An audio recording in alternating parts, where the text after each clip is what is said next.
Последната година Фейсбук се превърна от начин за бърза комуникация в начин на живот. Точно там скъсяваме дистанцията с познати и непознати, опознаваме се, а дори ставаме приятели с известните. Оказва се обаче, че това не е точно така. Ето един пример. Мислим си, че Бойко Борисов е приел поканата ни, но се чудим, когато ни отговаря. Следва въпросът, защо тогава се е регистрирал, като не говори или не коментира? Оказва се, че премиерът на България има няколко профила. В един от тях пише, че е в неангажираща връзка, интересува се от мъже и жени и е фен само на 2 еротични телевизии. Това е като в сайтовете за запознанство. Едни хора си слагат едни снимки и всъщност не отговарят на истината. По същия начин се случва и с Фейсбук, очевидно. Благодарение на този профил на Бойко Борисов попаднахме на интересна група от 18 личности, които са приятели само помежду си. Представете ли си, че премиерът е приятел с Сергей Станишев, Георги Първанов, Слави Трифонов? Наглостта на анонимните потребители стига и по-далеч. Замесени са имената на Иван Вазов, Христо Ботев, дори на Тодор Живков. Не става въпрос за фен страници, а за реални профили. Представете ли си, че Иван Вазов играе на игри и си има ферма?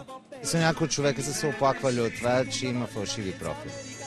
Не знам, на мен лично не ми се е случило конкретно, но знам, че има такова нещо. На търсачката пишем Николета Лозанова и излизат 114 резултата. Какво ли прави това момиче и кога ли успява да влезе във всичките си профили? Нима не вярвате, че някой от тях е истински? Оказва се, че нито един не е реален. Според наши източници Николета използва друго име за социалната мрежа. Златка Райкова се радва на значително по-малко ментета. В един пише, че се е забравила паролата и затова е направила нов профил. Елементарен начин за привличане на нови приятели. Преди време точно във фалшив профил на руското изкушение се появи статус, който роди жълти новини в пресата, които не отговаряха на истината. Това създаде един сериозен проблем на Златка. Имаш ли профил във Фейсбук? Имам, и то няколко. Един официален и много други неофициални. Тоест всичките профили в интернет, които са на графа, са твои? Ами, не всичките.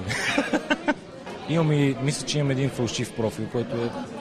Но в тази връзка мисля, че той е направен пак от добро желание. Барбатов също има много страници. Повечето от тях се радват на малко приятели, но един от профилите е спечелил над 2000 човека.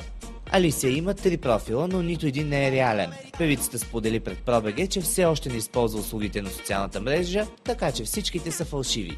Изводът от тези значително малко примери е един. Не се доверявайте лесно. Обикновено известните не приемат всеки за приятел. Иначе ментета много, от които няма спасение. Стига жълтите издания да не им се доверяват лесно.